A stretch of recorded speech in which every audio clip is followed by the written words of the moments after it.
What's up, hello, my name is Emma, and today I'm going to be talking about books I don't mention enough on my channel. This is a recurring series I started on my channel in like 2015. I do about one of these a year, and it's just a really fun video to film. The booktube community is inherently current. We are either talking about new books that are coming out or have just come out, or we are talking about the books that we just recently read.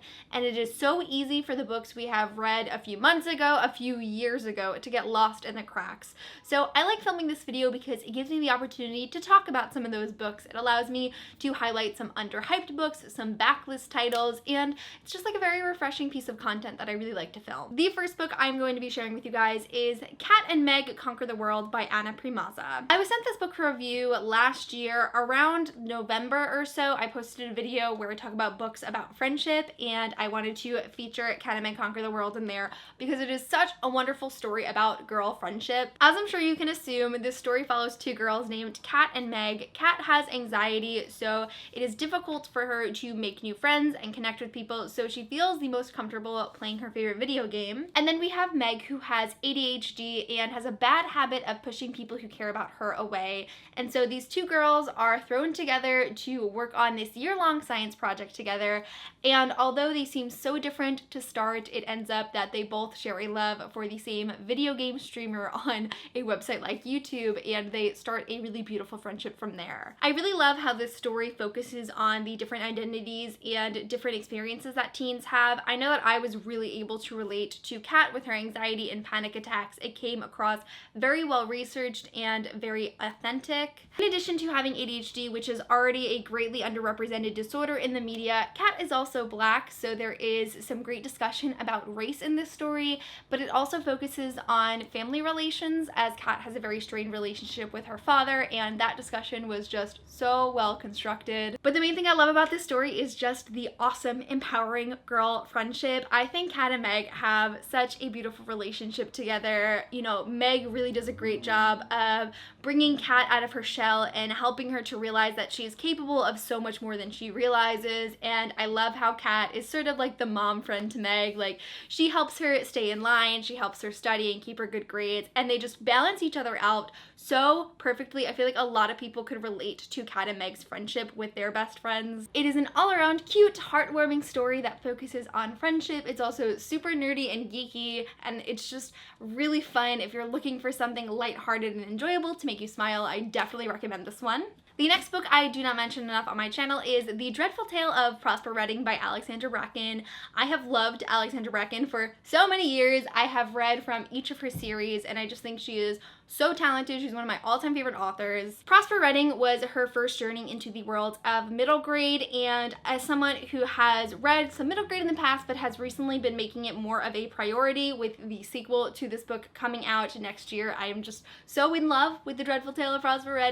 This book follows a boy named Prosper who finds out that he has a demon living inside of him. Can you say problems? Apparently one of Prosper's ancestors had made a deal with a fiend in order to bring him success, but he double-crossed the demon, and now Prince Alistair has awoken inside of Prosper and is intent on getting revenge. Prosper is forced to leave his home and family, but he ends up finding a long-lost uncle and his daughter who is a witch, and they basically try to help him overcome this demon who is growing stronger within him, and it is just so fun and whimsical, and I love it. If you are looking for a spooky Halloween read, look no further. The Dreadful Tale of Prospero is absolutely for you. This story is definitely not Halloween Town, but it absolutely gives off Halloween vibes. It is just very autumnal inspired. It is all about spookiness and magic and mystery, and it's so good. One of the few things that I did not know going into this story is that there are a few chapters from the perspective of Alistair, who is the demon inside of Prosper, and we like follow him as he awakens while Prosper is sleeping, and it is just so funny. Alistair is like the perfect comic relief. I will say, I do feel like this book can be slow at some points, but it's very atmospheric and, like I said, whimsical, and I just think it's all around a really fun middle grade story if you're looking for something to get you in the mood for fall. The next book I don't talk about enough on my channel is Genuine Fraud by E. Lockhart. I read We Were Liars many years ago, back in like 2014 when it was super hyped, and then I read Genuine Fraud right as it was coming out, and I was surprised with how much I loved it. I actually had a really interesting experience reading reading Genuine Fraud because for the first like maybe third of the book, I was like not feeling it. I almost DNF'd it, and this was before like I like got okay with the idea of DNFing, so it was a big deal. But halfway through the story, I was shocked with how much I enjoyed it. It was like once it clicked with me and things started to just like connect with my brain, I could not stop reading. I feel like Genuine Fraud is extremely unique and individual, and there aren't many books out there like it, but I really, really enjoyed it. To remain on brand with E. Lockhart, I'm gonna say that this is one of those books that you should not go into knowing a lot about. Maybe I'm just saying that because I don't really know how to describe this book. It's really hard to give a well-rounded summation of this novel. What I will say is it follows a girl named Julie who has a friend named Imogen who is like this super rich heiress, and it just goes through their friendship and all of the drama and things that they get into, and it is just a wild ride. My favorite thing about Genuine Fraud is the manner of storytelling. This is just, how do I describe it? We start in the current story, and then you realize that almost every chapter, the one before, technically comes in after chronologically. So you'll like read about something, and then you'll read like what happened 2 weeks before, and then you have to go back and make connections. And it was very different, but for that reason, I loved it. Though this is my favorite element of this novel, it is exactly why I had trouble connecting with it in the beginning. I did not know this is how the story was told, so I just like didn't understand why like I was reading about things I didn't know about yet, but it was really, really fantastic. I think it was executed perfectly, and I would love to read more books like this. Like, I can't sum up the book, and I can't really describe anything about this. I don't know what I'm doing here. It also doesn't have like a concrete genre. It's kind of a little bit of a mystery, a little bit of a thriller. It's sort of psychologically twisty because you don't know what's going on at any point in the story. But it was just really unique, and it was very refreshing. It was so different from all of the books that I had read, and I feel like it really challenged me as a reader, which I very much appreciated. It's just really good. It's one of those books that I didn't recognize how much I loved it until it smacked me in the face, but it was a really enjoyable, unique experience, and I would highly recommend it. The next book I don't mention enough on my channel is Tiny Pretty Things by Danielle Clayton and Sona Sharapatra.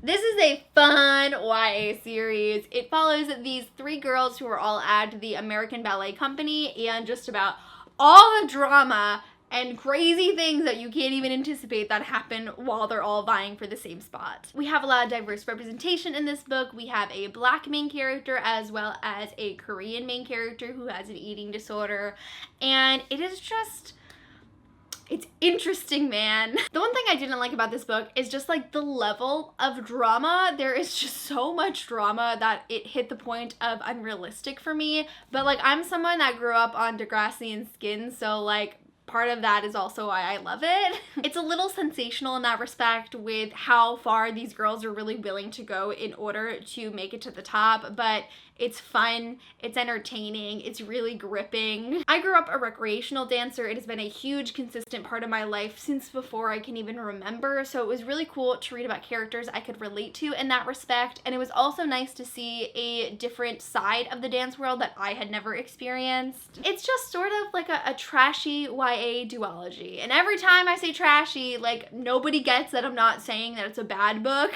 To me, trashy books means that there's not necessarily like a whole lot of depth in the book. It's not necessarily the most complex piece of literature I've ever read, but it's so fun and I can't stop reading it. And I just feel like I devoured this book with a smile on my face, laughing and being shocked, and it was just all around really, really fun. If you're looking for another like pick-me-up fun book, this is definitely one I'd recommend. The next book I don't mention enough on my channel is Now Is Everything by Amy Giles. Back in January, I actually moderated an event with Amy Giles, so naturally I got her book, and I picked it up because it deals with child abuse, which is a topic that I haven't really touched upon a lot in fiction, so I was really intrigued by it. Our main character's name is Hadley, and she is the perfect student, perfect athlete, and perfect daughter, but when she leaves that role during the day and in public, she has to go home to face her father's emotional and physical abuse. The center of Hadley's life is her younger sister. She endures everything she can so that it does not fall over onto her sister, but the course of her life really changes when she meets this boy named Charlie and begins dating him. Hadley and Charlie's relationship moves extremely fast, and in this whirlwind of love and violence, Hadley finds herself waking up after an accident. She almost takes her own life, and she's the only one that knows what has happened. So this book is told then and now, then before the accident, about what is happening with her family, how things develop with Charlie, and after the accident, how she's coming to terms and processing everything. I really loved this book. This is a super heavy emotional read, which, like, y'all know is my favorite thing in contemporary. I will admit the writing was definitely not a favorite of mine. One of my biggest pet peeves in young adult is when I can tell that teens are being written by like a 40-year-old woman, and it's just like so out of touch with how teens actually are. I'm definitely making it sound worse than it is. It's fine. There's just a few conversations and moments where I'm like, this is totally not what a teenager sounds like, and this is what an adult thinks a teenager sounds like. Also, this book does obviously fall into insta-love. We talked about how quickly Charlie and Hadley's relationship deepens, but like, that's the point. The whole point is that they fall for each other really quickly, and things happen alongside of that. So like, I'm not mad at the insta-love. It's just like a part of this story, and teenagers do fall in love really quickly sometimes. So like, insta-love doesn't bother me.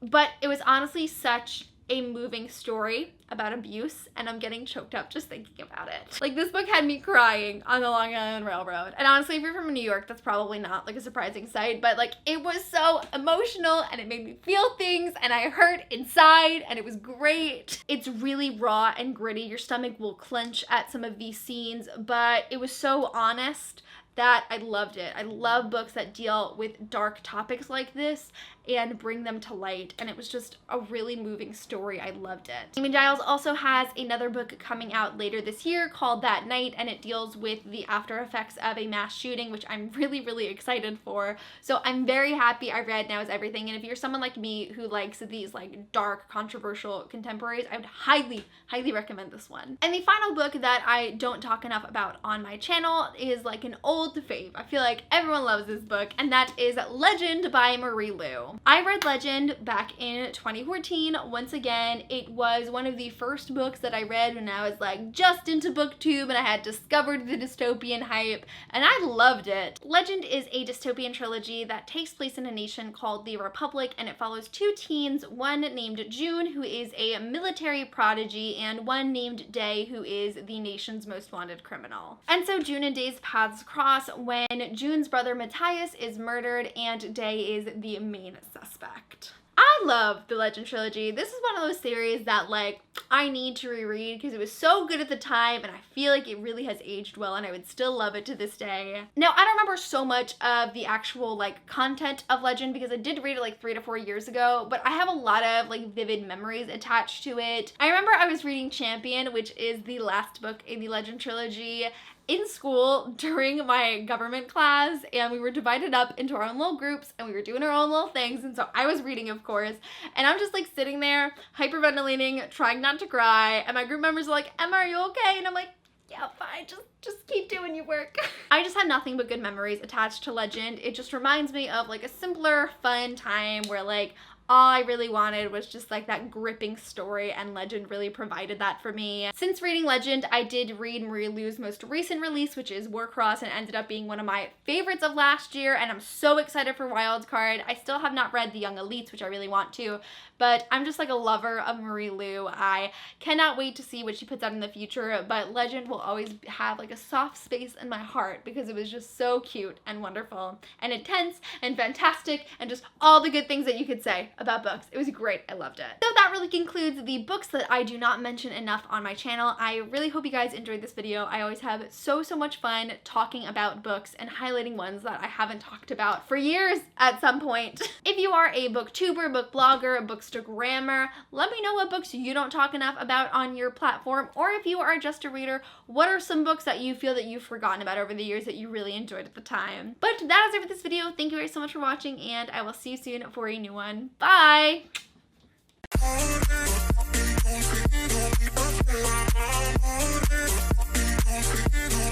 Bye.